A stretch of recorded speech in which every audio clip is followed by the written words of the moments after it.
Confederation of all India traders के सदस्यों ने जीएसटी कराधान प्रणाली के वर्तमान निराशाजनक स्थिति के संबंध में शुक्रवार को जीएसटी के प्रावधानों की समीक्षा की मांग को भारत बंद का आह्वान किया। नीमच जिले में 80% बंद का मिला जुला असर दिखाई दिया। इसके बाद कैंट के सदस्यों ने विजय टॉकी चौराहे पर प्रधानमंत्री के नाम कलेक्टर प्रतिनिधि एसडीएम एस एल शाक्य को ज्ञापन सौंपा, जिसमें बताया गया कि पंजीकरण की धारा 29 या नियम 21A के तहत अधिकारी को यदि सही लगता है तो बिना सुनवाई का मौका दिए पंजीयन रद्द करने का अधिकार क्यों है। विक्रेता द्वारा अपना रिटर्न न भरने पर हमारे इनपुट टैक्स क्रेडिट पर रोक क्यों है। छोटे व्यापारियों को मासिक आधार पर ही रिटर्न की व्यवस्था और छोटे व्यापारियों को मासिक आधार पर रिटर्न तो हर माह टैक्स का चालान क्यों।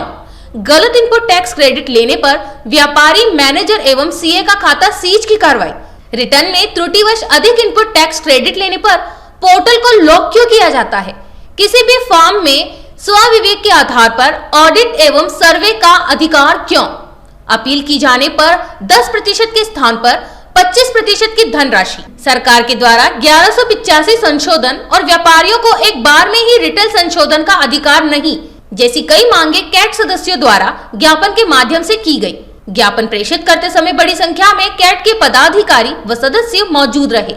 देखने को मिल रहा है ये जीएसटी के अंदर जो नए नियमों का संशोधन करके एक बजट के अंदर प्रस्तुत किया गया था, ये उसके संदर्भ में अब जीएसटी के अंदर पहले ही 1150 से ज़्यादा संशोधन हो चुके हैं और अब जो नए प्रस्तुत किए गए हैं इसके अंदर व्यापारियों का हितों पर बहुत ज़्यादा कुठाराघात हो रहा है। ईज ऑफ डूइंग से बिजनेस नहीं किया जा सकता है और ना ही कंफर्टेबली अब तो ऐसा लगता है कि इन नियमों के आ जाने के बाद पेनाल्टी तो है ही, दूसरी प्रावधान भी है, साथ में इंस्पेक्टर राज की भी हो गई है। तो इन्हीं सब चीज़ों को लेते हुए हमारा संगठन CAIT confederation of all India traders इसने पूरे भारतवर्ष के अंदर जिसकी ब्रांचेज हैं, हर प्रदेश के अंदर है, हर शहर के अंदर, हर जिले में, हर तहसील स्तर तक है, उन्होंने इसका आह्वान किया था जीएसटी के नियमों के लिए। और ये जो केट के जो सभी साथीगण हैं ये सभी हर अलग अलग विधा से अलग अलग ट्रेड के इसके अंदर जुड़े हुए हैं, तो उन सबके लिए अहितकारी थे। तो पूरे भारतवर्ष के अंदर इस बंद का आह्वान किया गया और नीमच के व्यापारी विशेष रूप से मैं धन्यवाद देना चाहता हूँ। तो हमारे अलग अलग संगठन हैं 35, उन 35 के संगठनों के अध्यक्ष, सचिव, कार्यकारिणी के सदस्य लोगों ने इन बातों को समझा कि जीएसटी उनके लिए हित में नहीं है, तो स्वैच्छिक बंद किया। और चूंकि आप लोग पत्रकार हैं, चैनल से बिलोंग करते हैं और आपने स्वयं ने शहर के अंदर जाके देखा है 100% मतलब इवन चाय की दुकानें भी नहीं खुली थी।